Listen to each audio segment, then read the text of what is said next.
Hello friends, શું તમને રોટલો હાથેથી ટીચીને બનાવતા નથી ફાવતું? તો કાંઈ વાંધો નહીં.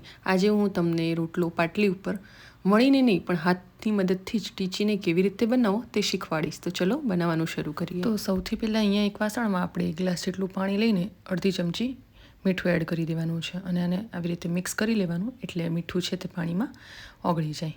હવે એને સાઈડમાં રાખી દઈશું અને બીજી બાજુ આપણે તાવડીને ગરમ થવા રાખી દઈશું. અને અહીંયા જે બાજરાનો લોટ છે, આ લોટ મેં ચાળીને લીધેલો છે, એ તમારે પણ ચાળીને લેવાનો.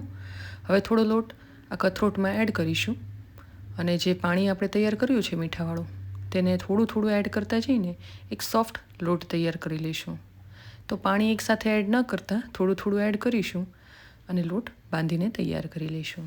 તો બાજરીનો લોટ બાંધતી વખતે લોટમાં થોડું થોડું પાણી ઉમેરતા જઈને સરસ રીતે મસળી લેવાનો છે અને એકદમ સોફ્ટ લોટ આવી રીતે બાંધીને તૈયાર કરી લેવાનો. તો આ લોટ બાંધીને તૈયાર છે. હવે આપણે રોટલો બનાવશું. તો પાટલી છે એની ઉપર સૌથી પહેલાં થોડો આપણે બાજરીનો લોટ જે છે તેને આવી રીતે છાંટી દઈશું અને બાજરીના લોટમાંથી એક મીડિયમ સાઇઝનું આપણે લુવું તૈયાર કરીશું. હવે એને આવી રીતે સરસ રીતે ગોળ કરી દેવાનું છે. તમને લાગે જરૂર તો સેજ ભીનો હાથ કરીને પણ આવી રીતે આપણે એને સરસ શેપ સાઈડમાંથી ફાટે નહીં એ રીતે આપીને હવે આપણે એને ટીપવાનો છે.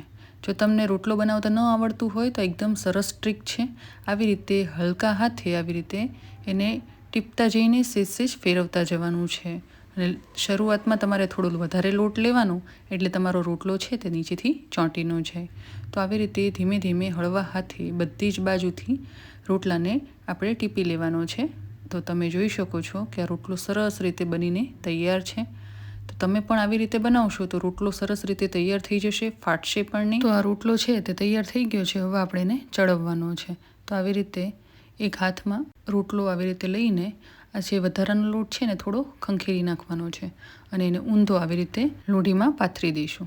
હવે સાદા પાણીવાળો થોડો હાથ ભીનો કરી લઈશું અને એને રોટલાની ઉપરની બાજુએ આવી રીતે થોડું આછું એવું પાણી લગાડી લઈશું એટલે રોટલો છે તે ડ્રાય ન થાય અને ફાટી ન જાય. હવે આ પાણી લગાડેલો ભાગ જે છે તે થોડો સુકાવા લાગે પછી આપણે રોટલાને પલટવાનો છે.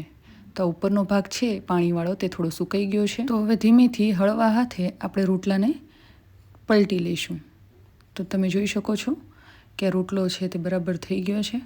હવે થોડી વારે ફરીથી ચેક કરી લઈશું અને એને એક બાજુ શેકાઈ જાય એટલે એને પલટી લઈશું અને ઉપરની બાજુથી થોડું ફૂલવા દઈશું.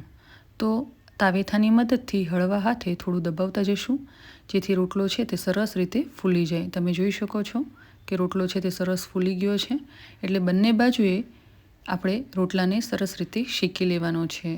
તો સરસ એવો રોટલો ફૂલીને તૈયાર છે. હવે તેની ઉપર ઘી લગાવી દઈશું. તો આ જ પ્રોસેસથી પાટલી ઉપર તમે રોટલાને સરસ રીતે ટીપી શકો છો અને તાવડી ઉપર તમે એને મીડિયમ ફ્લેમ પર સરસ રીતે બંને બાજુથી શેકીને તૈયાર કરી શકો છો. જો તમે ગેસ ઉપર બનાવતા હોય તો રોટલાને હંમેશા મીડિયમ ટુ હાઈ ફ્લેમ પર શેકવાનું અને એક બાજુ શેકાઈ જાય એટલે એને પલટીને બીજી બાજુ શેકી એમ બંને બાજુથી શેકીને ફુલાવી લેવાનો. તો આ એકદમ સરળ અને ઇઝી ટ્રીક સાથે રોટલો આપણો તૈયાર છે. તો ફ્રેન્ડ્સ, તમે પણ ઘરે આ રીતે જરૂર ટ્રાય કરજો. રોટલો એક બાજુ શેકાઈ જાય એટલે આપણે એને આવી રીતે તાવેથાની મદદથી પલટી લઈશું અને બીજી બાજુ આવી રીતે શેકી દેવાનો છે અને બીજી બાજુ શેકાઈ ગયા બાદ તમે એને ફરીથી પલટીને એને ફૂલાવી લેવાનો છે. તો આપણો રોટલો તૈયાર છે. આવી જ રીતે બધા જ રોટલાને તૈયાર કરી લેવાના. તો ફ્રેન્ડ્સ, તમને મારો વિડીયો ગમ્યો હોય તો વિડીયોને લાઇક કરજો, શેર કરજો અને મારી ચેનલને સબસ્ક્રાઈબ કરજો.